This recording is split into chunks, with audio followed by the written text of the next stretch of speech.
Congresswoman Alexandria Ocasio-Cortez confessed open borders are necessary so she gets her food delivered on time. What we've been struggling with now is that asylum seekers that come to New York City are legally have not been able to find a job and support themselves. And the kicker is that so many people are actually trying to hire folks in agricultural sectors, hotel sectors. They want to hire asylum seekers. So you've got small businesses, American companies that want to hire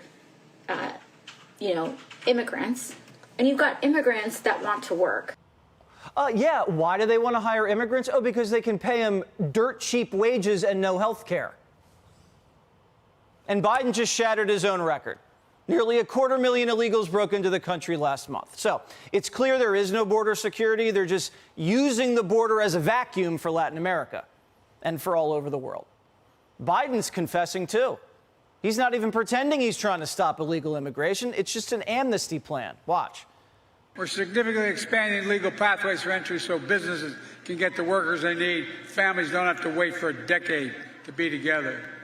I've also directed my team to make a historic increase in the number of refugees admitted from Latin America.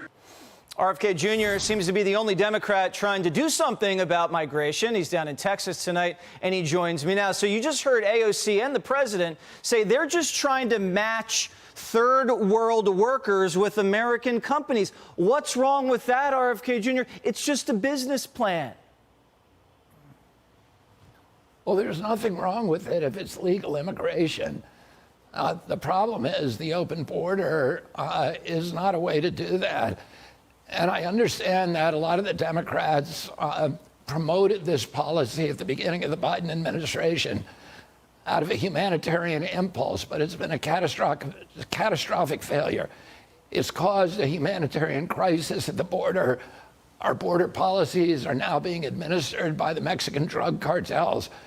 We brought 7 million illegal immigrants into this country over the past 3 years. And most of them, by the way, when I went down there, Jesse, we only ran, I interviewed about 300 immigrants coming across.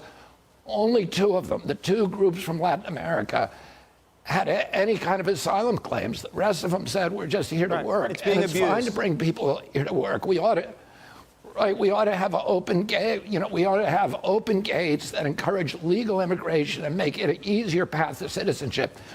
But just to open the borders, there's no country in the world that can do that and survive. And, but RFK, we talk about Eric Adams. Yeah, we talk about how it's a humanitarian crisis for the migrants. Yes, it is, but it's becoming a humanitarian crisis for the American people.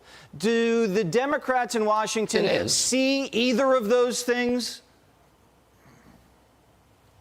I don't think that President Biden sees. He's doubling down on this policy. He announced this week that he's giving amnesty to 470,000, only almost 500,000 Venezuelan immigrants who've come across over the last 3 years. And this is a really bad message. What that's going to do is going to drive a new tsunami of immigration, because people are now going to say, oh, if we come across illegally, we are going to get a path to citizenship.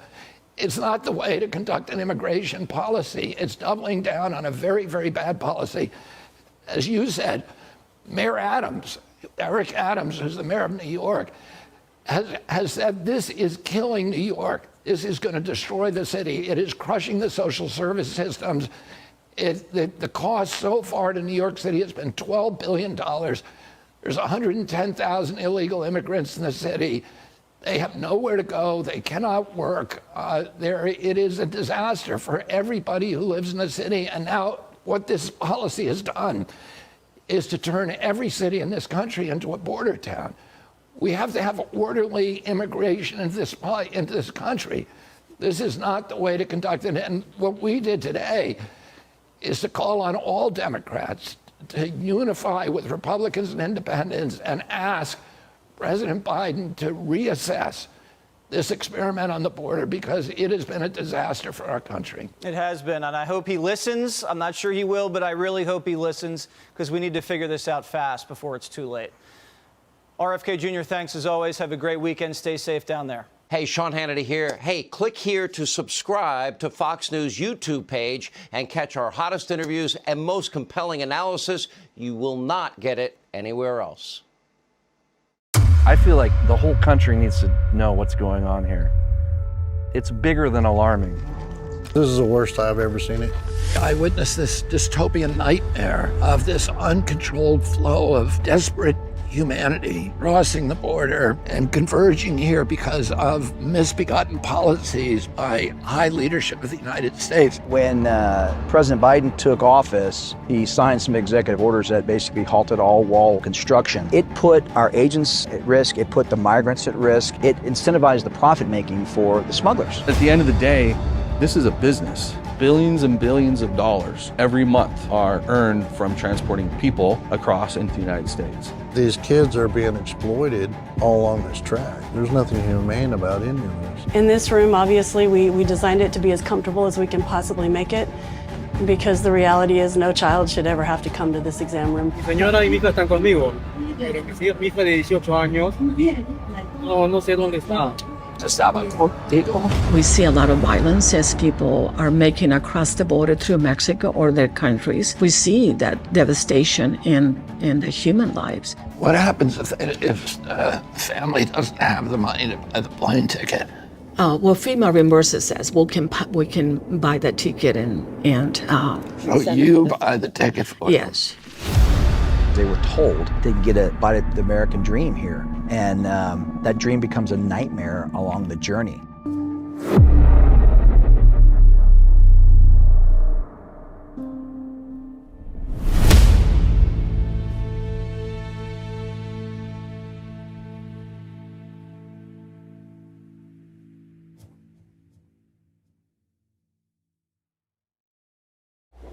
What we need in the United States is not division. What we need in the United States is not hatred. What we need in the United States is not violence and lawlessness, but is love and wisdom and compassion toward one another. Every nation has a darker side, and the easiest thing for a politician to do is to appeal to our hatred and our anger and our bigotry and greed and xenophobia and all the alchemies of demagoguery. My father and my uncle had a vision for America, a vision of racial harmony, of prosperity for all Americans, of peace in the world, and of honest government. Their lives were tragically cut short, and America took a different path. Yet the possibility they foresaw is still alive, the America that almost was, and yet may be. I've been fighting corporate corruption my entire life, but I understand that today, the problem is much larger than a few crooked individuals. The problem is a system that no longer serves the people, and a people who are so divided and so fearful that they are easily ruled. It's time to unlearn the reflexes of fear and blame and find ways to unify ourselves and turn our country around. I won't pretend to you that it will be easy, but I know what it will take. My father said it: love, wisdom, and compassion toward one another, and that's where we need to start. We will scale down the war machine and bring our resources home. We will rebuild our water systems, repair our roads, modernize our railroads, and clean up our environment. We will also clean up government and earn back the people's trust.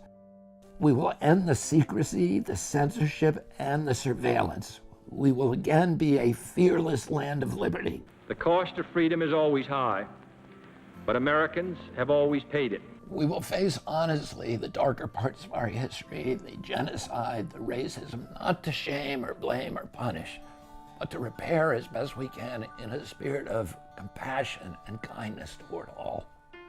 I'm inviting all of you to join me to create an America that we can believe in and be proud of again. I'm Robert F. Kennedy Jr., and I'm running for President of the United States.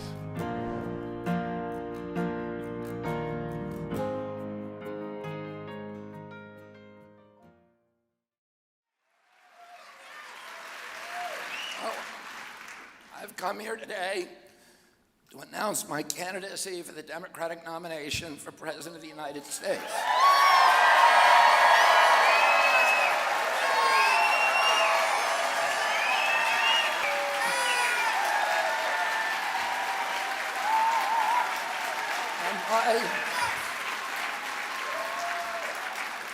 My mission over the next 18 months of this campaign and throughout my presidency will be to end the corrupt merger of state and corporate power that is threatening